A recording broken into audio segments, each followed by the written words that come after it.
AJ. Hey, how are you?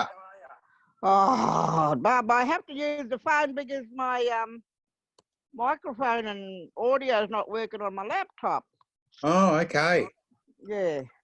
But how are you, darling? I'm fine. Oh, that's good. That's good. What are you up to? I've got a house full of kids. Oh, Mothers just come and got them, though, you know. yeah, yeah. Yeah.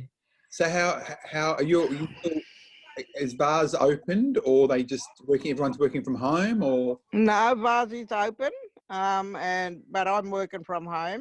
There's quite a few elders working from home, you know. Yeah. Yeah, but Well, all good. last thing we want is everyone getting sick. Pardon? Last thing we want is everyone getting sick. Oh, absolutely. You know, they said the Aboriginal stats are down, but that's even if it's like they're just 4 extra from all told is about 9 from January.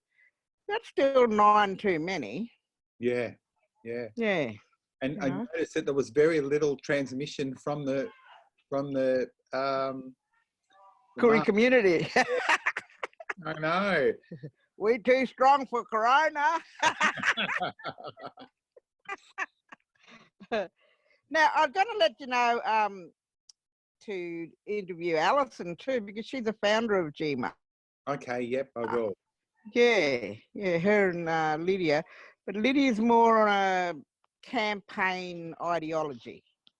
You know, we're hands-on. We go to the court. We hold the parents' hands. We do assessments. We supervise. We monitor. We make sure that the department, you know, maintains the Aboriginal child placement principle, things like that. Yeah. So we're sort of on the ground. We're not up there at a campaign level just yet, but we're getting there. We want legislation to see us as credible people. Yeah. Well, I've been advertising you guys everywhere, or all my trainings. Awesome.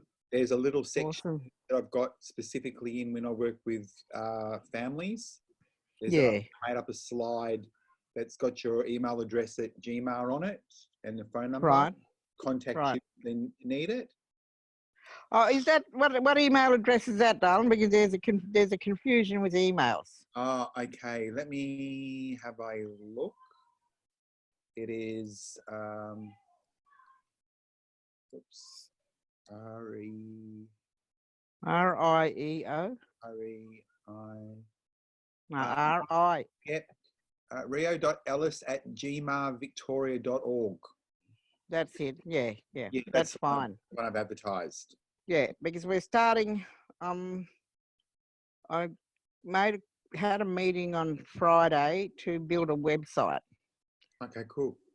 Yeah, so you know, on that website, we're hoping to have a button to press for donations. Yep. Yeah, because at the moment we just get some support from Pay the Rent. Yeah. Yeah, they help us. And if I get a copy of that, the link to the website, I can get participants to actually on my slide, I can make them, if they want to donate, they can. Yeah. No,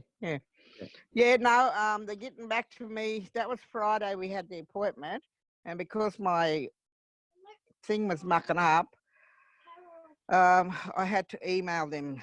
I said, I don't know what a website is or what people want from a website. I just told them what we do and what we think, and you know, FAQs and things like that. Yeah. Yeah, and who we are, when we got established, etc., etc. Yeah. What we aim to do, what we aim to legislate. Yep, cool. Yeah. Because at this point in time, we work collaboratively with the department, we work collaboratively with VACA and hospitals, you know, because a lot of notifications are coming from hospitals. We're finding out now during COVID that schools are doing notifications, you know, because you know, they're saying that children haven't been homeschooled. Well, parents haven't got resources, especially resource where you're a teacher. Yeah. You know? Yeah. They didn't ask for COVID to happen. Yeah. They didn't make COVID happen. How long, how are you guys established? I'll ask Alison too, but I just want to... Yeah. Word just get out there, because it's the support that people see. And it's not the support for campaigning.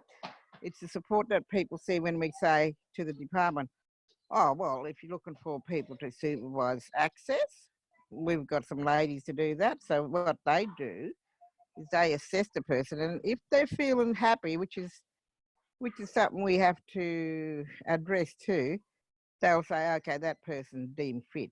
And if they, got something up their sleeve, they'll say, no, that person's not is not deemed suitable. Yeah. Is deemed unsuitable, Yeah.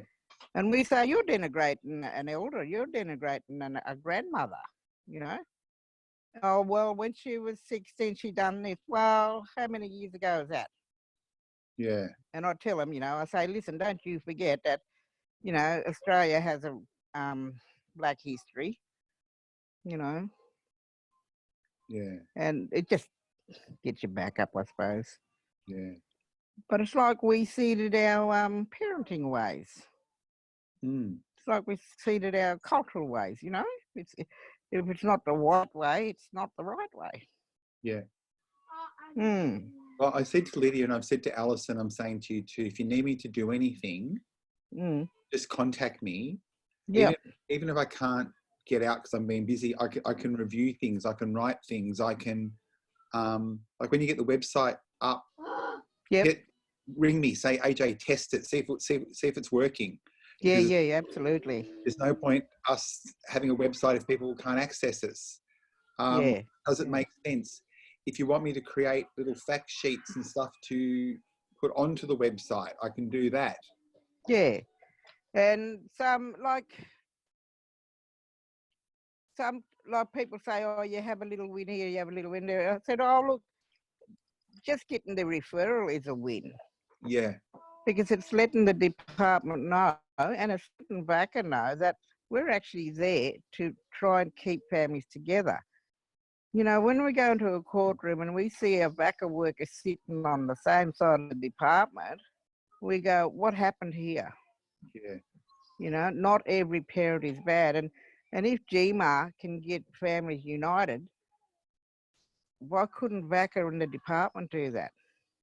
Yeah. That background work, that support, that, and I love it too, because we're in a way making the community orgs accountable, which makes the community accountable to look after this child. So, I say, everybody's out there saying, oh, these are our children, they're our future.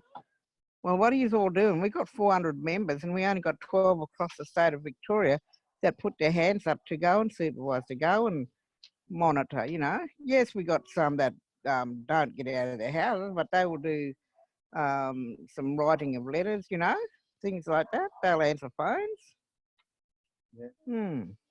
So I'm going to ask you two questions. One, when did GMAR first originate?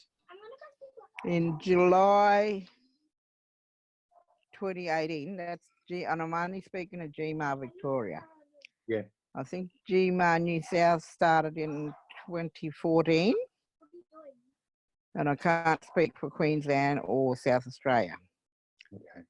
But I think New South Wales works a little bit different to us. They're more on a campaign legislation level. Yeah. Because we're getting referrals and saying, can you, they're asking us if we can go in, and I say, well, we can refer you to the New South Wales GMAR. And even when we look for the Queensland GMAR, we've helped two families, get their families back. And the good thing too, with the support the parents are getting and the grandparents from GMAR, because it's like a wraparound service, people are happy to not self-medicate with drugs or not self-medicate with alcohol, And you can hear them, they're stronger in their fight for having their children with them. And that's just simply because we're there backing them up. So there is an important aspect to that analogy.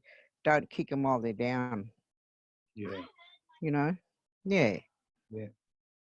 How do you find that the grandmothers that go into support, how do you find that they're coping with the cases that they're actually seeing? Well, it's sad, really, because does it say that with that used to it, that we become numb to it?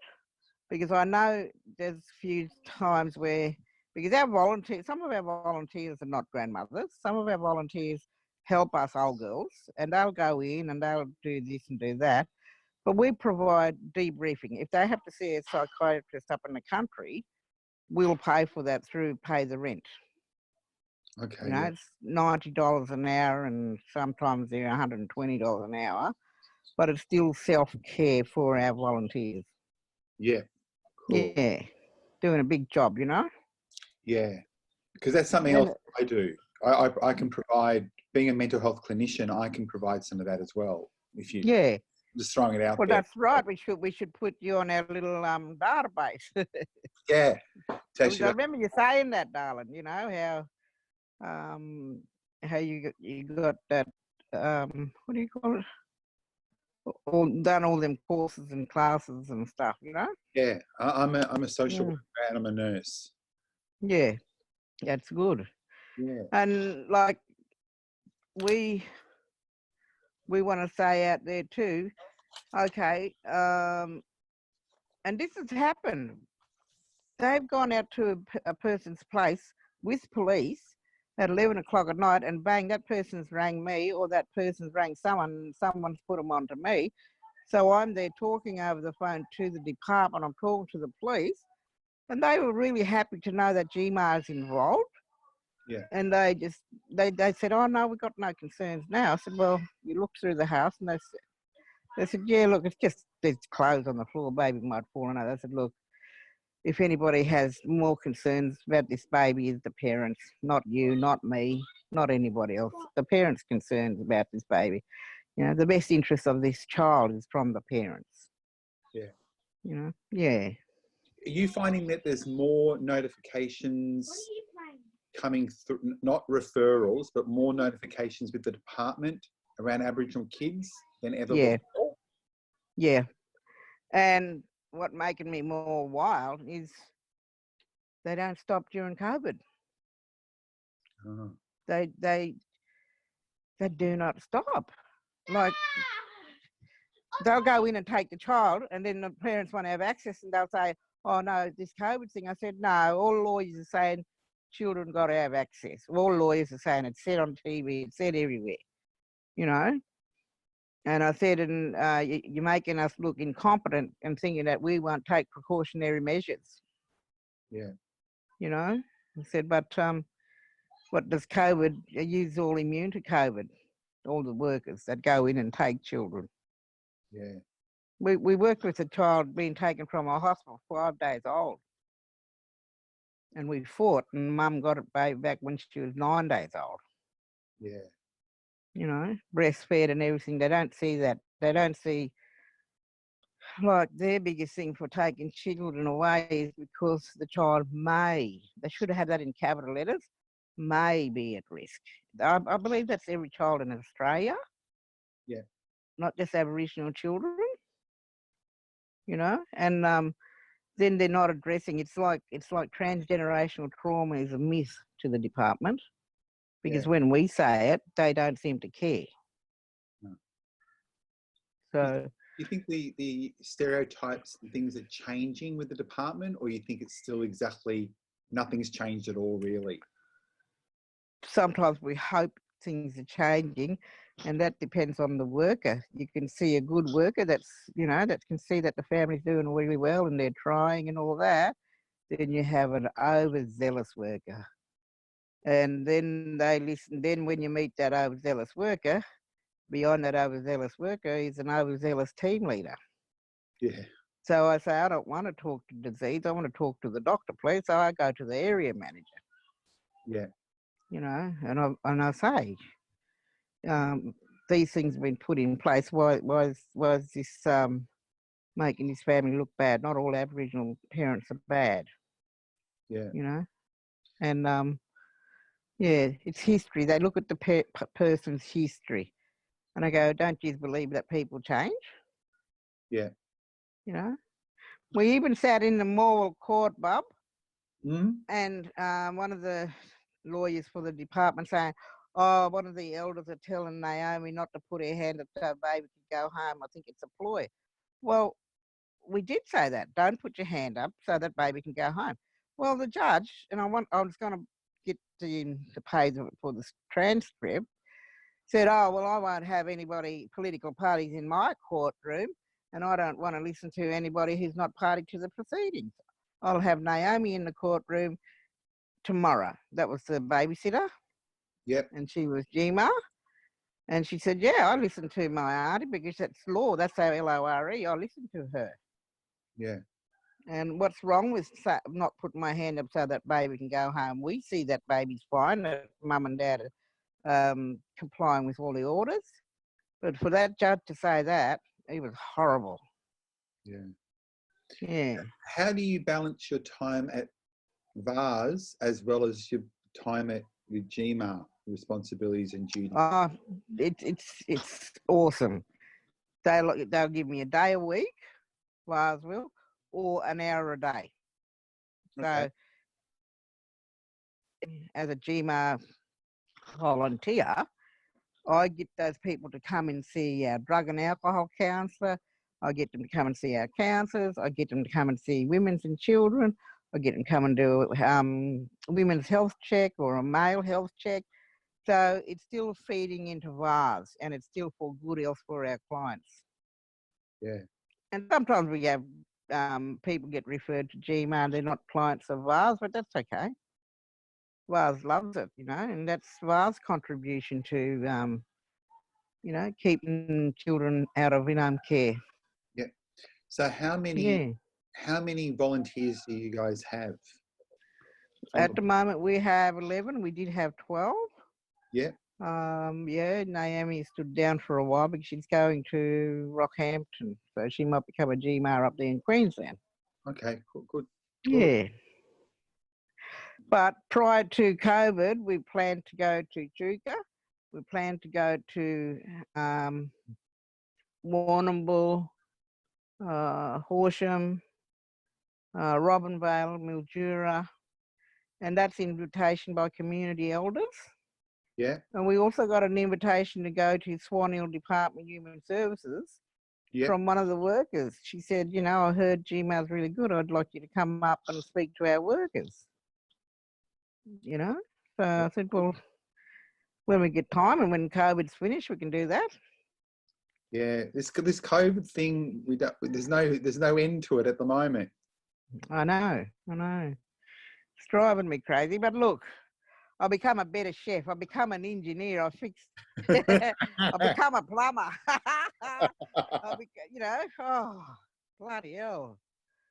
I'll become a horticulturist, doing the yard, doing the trees, everything, you know. So it brought the best out in us. Yeah. We'll have to update your resume. Listen. Yeah. Oh, absolutely. I might send you our little blurb and see if you can add to it, darling, because I want it on a pamphlet. Yep. Yeah, I'll send it to you and you just add little things to it and send it back, because I want a pamphlet so I can put in hospitals or can put in schools, you know? Yep. And let them know that we are, you know, if we have a concern, contact us, because there's that 6 degrees of separation. We always know a family member of that family, and we can go in and say, okay, what can we do? It maybe do it as a preventative measure, you know? Yep. Yeah. I'm happy to do that. Just email it through to me. Yeah, I will, darling. And because Lizzie and I thought of things, and Alison thought, oh, my babies. I'm getting ready to relax because the mothers come and got their babies. Childcare. You're running a childcare agency as well. Add that to your list. Well, they got locked in, see, because that bloody guy, they want to see their nan and everything. And then, oh, Mum couldn't come into Preston. And I said, nah, just sneak in. I don't care. Come and get her. Yeah. Oh, my darling. So I've been recording this, like I said I would. Yep. Make little Yeah. clips. So the other things I just want to, I'm going to put some, I'll be re-editing it a little bit. Yep. But I'm going to ask you a couple of questions like, who are you, where you're from? And I know that, but when I edit it, people know that. So tell us a little bit about yourself. Well, I've been living off country for the last, I'll give my age away, 48 years. Bundjilung and GMAR, Queensland and New South Wales. You know, Mum's Queenslander, Dad's New South Wales. And we came down here, I think it's 74, to go to Myrtleford to pick tobacco because they were seasonal workers. We was always on the run, see, because we were paper bag brown, our skin. And if you're paper bag brown, then government said that we can integrate into white families, you know. Oh, well, they're brown enough to think. And Mum and Dad just kept us in the bush, like, you know, picking spuds, beans, tomatoes, tobacco, you know. So seasonal workers, and that's where we came down here and didn't leave Melbourne. So we're yet to go to Myrtleford. No tobacco there now, though. I'm a mother of 7. I have 25 grandchildren, 3 great-grandchildren. And when I say 25, 14 of those are mine and the rest are my sister's. But because she's passed away, her children are my children and vice versa, you know? Yeah. And that's how we are. And even when she was alive, her children were my children and my children were her children. But yeah, we've been in Melbourne for all those time. My children born here, married here, got their children here. I worked everywhere here in Melbourne, and mainly because I'm a welfare worker, I'm mainly for Waka. I worked in adoptions, I worked in foster care, I worked at Centrelink, I was called Social Security then, Advancement League, YAPRA, everywhere, you know. But I now call Melbourne home. I won't live anywhere else. Yeah. I just love Victoria and the politics, you know. It's really deadly. I still do a bit of running around the block, but I used to do a 5K run on that Saturday fun run. Yep. Used to do that every Saturday. You play netball, you still play netball, football. But with this COVID, you know, everything's come to a standstill. I need you to put the camera up towards you again. We're losing. Yeah. Yeah. There. That's much better. That's that phone leaning back. Yeah. So I don't know. Unsung hero in 2008 for NAIDOC. Patron of NAIDOC 17. NAIDOC committee member 2012 to 2016. Yeah, 2017 I wasn't on the committee, but yeah, just a lot. I was committee member for 3K&D. I founded with Bear Johnson, Koori Idol. That's one of our events during NAIDOC week, and that's played at 3K&D. So done a fair bit, you know. Yeah. Yeah. And you look great for 48. That's right. No, I'm having a big 21st in November. 61. Okay. It'll be like my 21st. Yeah. What date? Yeah. What date in November is your birthday? Well, it's no. My birthday's in June. Oh, in June. But okay. Because I couldn't celebrate it, I'm having a party in November. Oh, good on you. I thought, you know, I'm royalty because the Dala tribe up where we're from, Jinnabar way, that's any women born, they're born into royalty. So we didn't know that until our auntie told us when we was just 12. Oh. And our mum, you know. So yeah. you're in the presence of royalty. Your Majesty. But, yes. But look, I'm happy with life at the moment. I love doing what I'm doing. We'll get kicked around by, you know, when we're GMAR, we'll get kicked around by judges, lawyers, things like that. But when he was denigrating us, we were still smiling at him, and he must think these fellas don't understand when they get told off. And me and Big Alison, she goes, what do these fellas think we've been doing for the last 40,000 years? We've been looking after our children. We didn't have white fellas help us, and the clerk overheard. Oh, so what, darling? You know. Where would you like to see GMAR in 5 years' time? Well, I'd like to be deemed a credible organisation. I'd like it to be deemed to, you know, if we say, okay, we've assessed that person, they're a suitable person to supervise, they're a suitable person to monitor.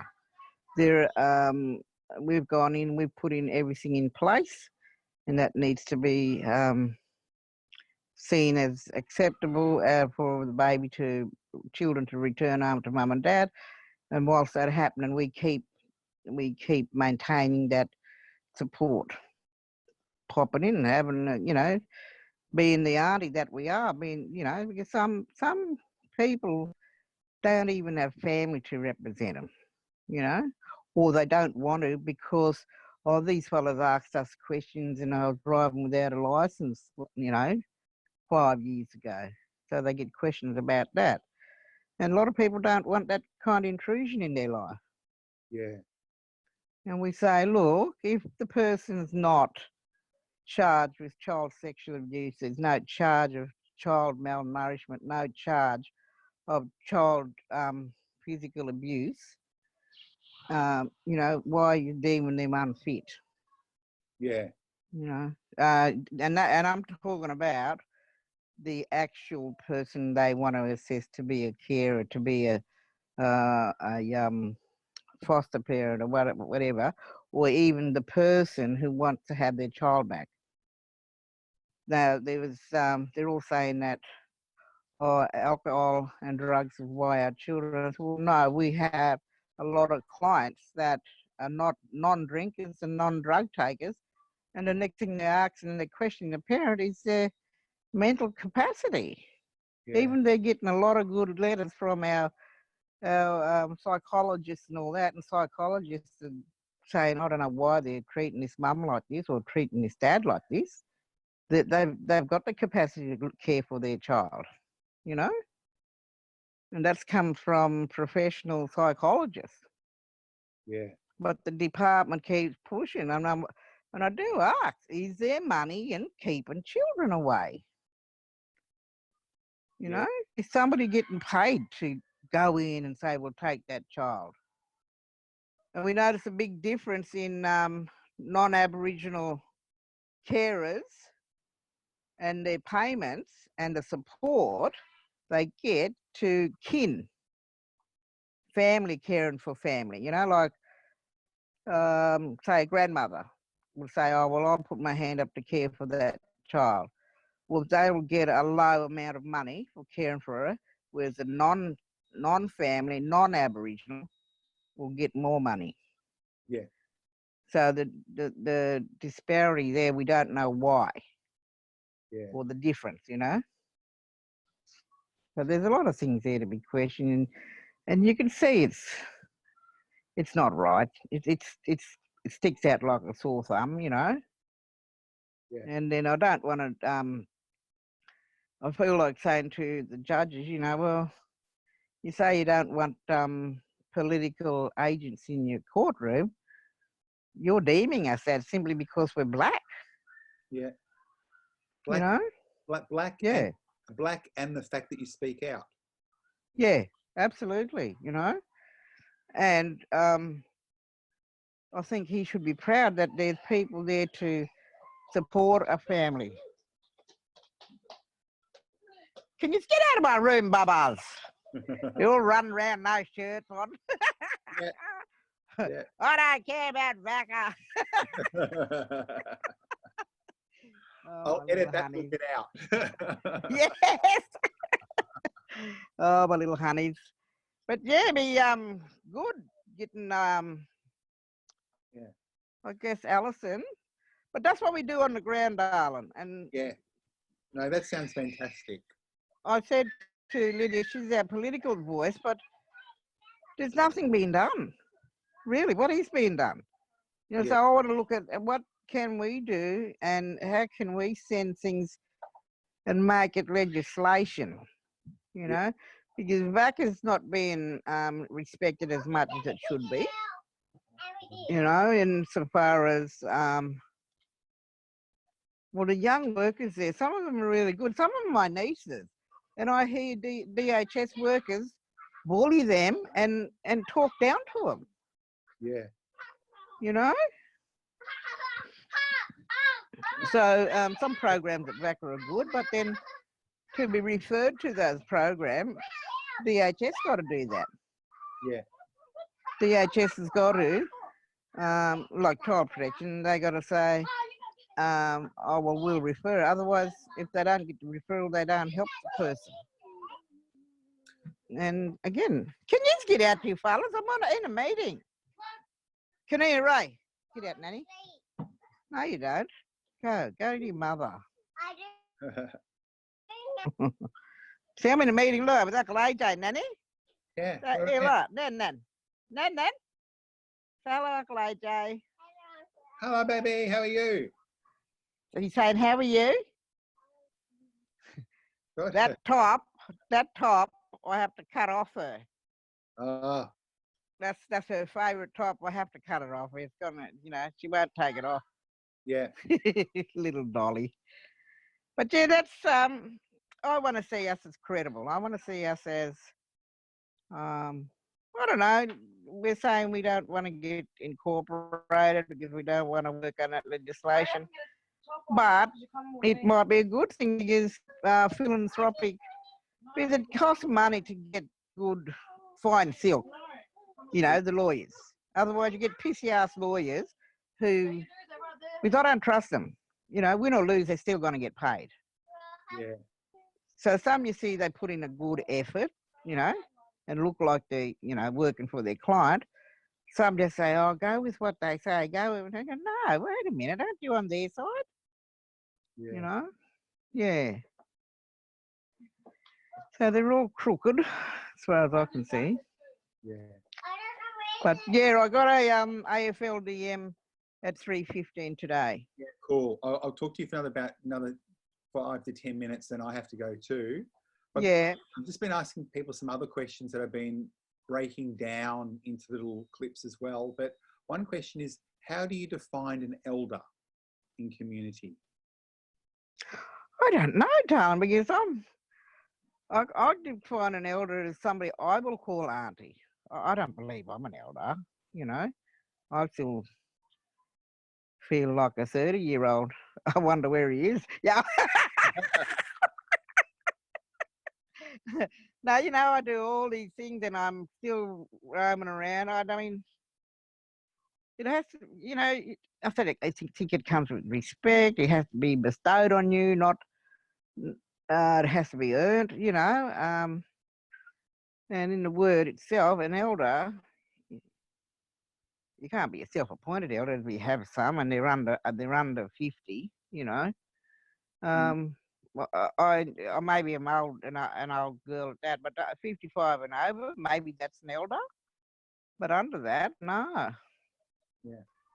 I still don't regard myself as an elder though. Yep. I need you to because I'm there helping people that are 5 years younger than me. I go, come on, you got to help me. I'm your elder. She goes, no, it's all right. What would be? I need you to put the camera up to your face again. Yep. What would be 1 or 2 tips you would?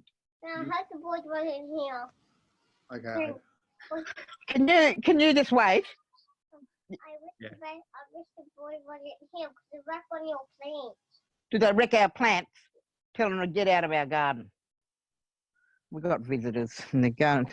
She just planted some beautiful flowers, jonquils, and they flowered last week, and she's ever so excited about it, my little dolly. Oh, nice. She just said, I wish the boys weren't here because they wrecked our plant. Oh. Darling. But yeah. So what was the question, darling? The question I've got now is, what would be 1 or 2 tips that you could suggest to non-Indigenous people they would need to think about when working with Aboriginal people?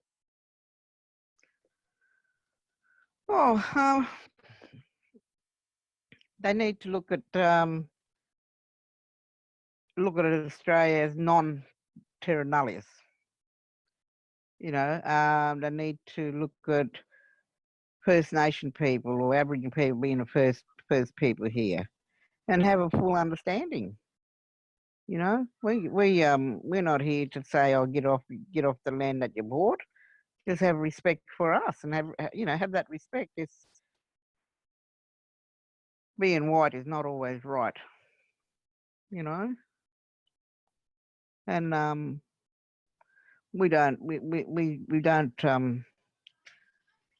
I guess I don't blame present non-Aboriginal for our past, but they got to acknowledge that their ancestors was a part of our oppression. Yeah. And don't be like their ancestors. Yeah, that's a good tip. Yeah. Another question is, what strategies or tips could you give somebody that wants to know more about their Aboriginality? If they've just found out about their Aboriginality, where should they go? What would you recommend for them? Well, it's funny you say that, Don, because that's what I do at VARS. I fill out the forms for them. I do a bit of an investigation for them, and then I send it off. I said, look, I'm just doing the investigation. Some just come and say, oh, well, I said, what do you, and it's just getting a little bit happening too often. What's your tribe? Oh, I don't know. Mum knows. Well, did you identify when you was at school? Did you identify when you was at work? You know, and I said, sometimes it's not about being actual Aboriginal, it's about identifying as an Aboriginal. Yeah. You know, so I do all that, and I just send it off to the Advancement League or the Legal Service. Then they do their investigation. Yeah. It's not as if I endorse it, but you know, if I'm satisfactory, like I'll do a call to Queensland or a call to New South, and given my age, I know of families. So sometimes knowledge comes with age. Yeah. And it is true. We do have an oral history, like it's been passed down. And if it's not on a record, you just name an auntie or an uncle or your mum or dad in what town, we can find out. Yeah. Just by a name. Yeah. So if somebody in Victoria, and you just work with Victorians, so if someone in Victoria is looking for their family that they can identify as being Aboriginal, will it be good to refer them to you? Yeah, because there's me and Denise, we elders, you know, and she knows so much of the Western District, and I know nearly all over Victoria because I've travelled to places, you know, during my work and my years. Yeah. Yeah. Oh well, the natives are getting a bit wild about this flower business. You better go and save them, and continue your multi-skilling. Yes, I'll try, darling. But at the same time, love what you do. You know. Thank you. Because you become more productive. Yeah. Yeah. And that's a message from my mum. Never get a job that you don't like. Yep, that's true. Yeah. True. All right, darling. Well, thanks so much. No, thank you. Look after yourself. We'll talk again soon.